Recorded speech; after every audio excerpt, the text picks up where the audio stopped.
I'm an all or nothing type of person. I'm a completionist. So when I set a goal, a target, or a habit or whatever, if I can't execute it perfectly and entirely and consistently, then as soon as I drop off, I stop doing the thing. And I don't know if anybody else resonates with that, where it's like, I'm going to go to the gym and you have this good streak going. And then, one day you miss the streak. And then that one day turns into two.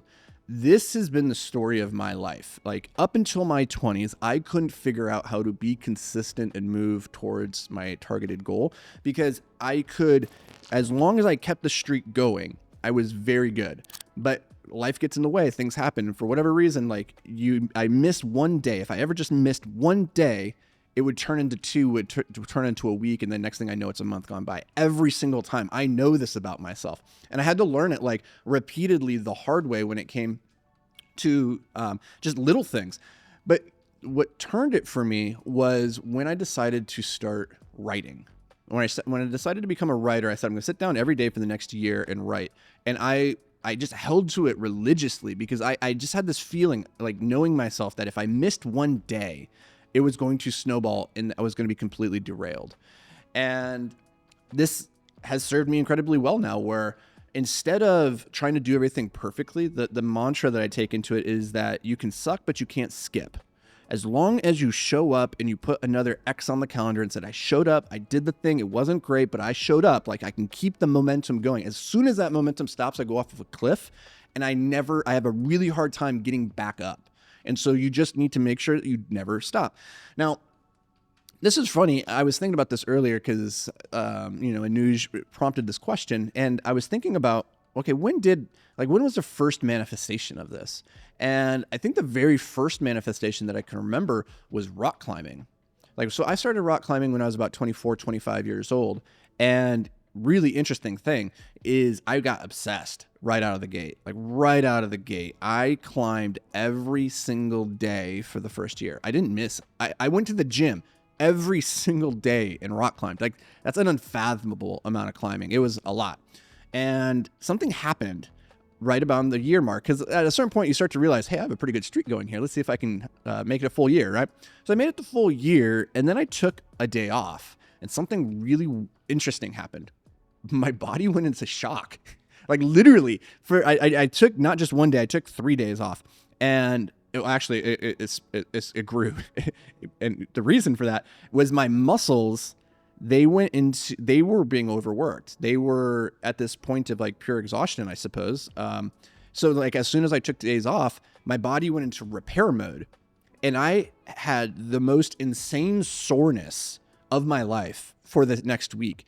And it was really interesting because I'd climbed every day of the year up to that point, and I never really felt sore or tired. I was like, let's do it again. Let's go. I didn't feel like I needed recovery days, and I would go lighter some days. I'd go harder some days. But for whatever reason, when I took that break, my body just went, oh, thank God, finally, now we can repair ourselves. And I went into this deep well of recovery. It was brutal. It was insane. I was like, why are my forearms broken? I literally can't pick anything up. My arms are dead. I don't get this. And so then I went back to climbing. Everything was good. My body felt good again. And I climbed for 2 weeks straight, had no soreness, no issues, no nothing. I was like, cool, let's just keep the streak going. I feel better when I just don't stop. And so that's how my climbing career progressed. That's how I got to the level of being a professional rock climber. It's I never skipped. It was okay to suck, but I never skipped. It just kept going. I kept putting in the reps. And sure enough, every time I would take a break, my body would go through that same deep state of soreness. And so I just stopped taking rest days. And I was like, I don't think I need them. I feel good. My body isn't breaking. I'm not injured. I'm still competing at a very high level. I don't need the rest days. I feel shittier when I have the rest. It was almost like my body coming and saying, no, don't take rest days. I'm going to make you feel shitty if you take a rest day. And so I just kind of ingrained this habit of I'm going to show up one way or the other, because not showing up was worse than showing up and being tired and sore from just the exercise or the skin rash that you might get. So that's how it first manifested itself. But I've just observed it so many times in my own personal behaviors over the years that if I ever miss a day, it's done. It's whatever the thing is. If I take a day off of writing, that's going to become 2 weeks. If I take a day off of eating healthy, suddenly I give myself permission the next day to eat unhealthy too. And I'm like, oh, I'll start next Monday, right? Because we like to start these things on like nice even days. So you break your nutrition goals on Wednesday. Now you're like, wow, there's no point in starting again tomorrow. Might as well, I'll start next week. So you start next Monday, and then next thing you know, that next Monday is like, well, I'll start on the 1st of the month. I'm halfway through the month. I might as well start. I'm going to start February 1st now because January is already ruined. I already missed it. I already missed 4 days, right? So what's another week? So now I'm going to start on February 1st. Then you get to February 1st and you're like, wow, I've already kind of blown January. So now I'm going to recommit myself to starting at the Q2. I'm going to have a good Q2. We're just going to write off Q1. I'm going to go into Q2 and crush it, right? Next thing you know, your whole 2025 has been written off. And it was all because you missed one day that you said, okay, I'll make it up and I will start next week or next month or next quarter or next year. It just keeps getting pushed. So don't let yourself do that. Recognize that you could just get back on the horse right now. First, never fall off the horse. But once you do get off the horse, just say, I'm going to get back on right now. So here's my 2 rules. It's okay to suck, but you can't skip. If you do skip, you're never allowed to skip twice. So suck, don't skip. If you do skip, don't skip twice. That's all I ask. If you do that, you're going to get pretty far ahead, I promise. So, don't know if this was helpful.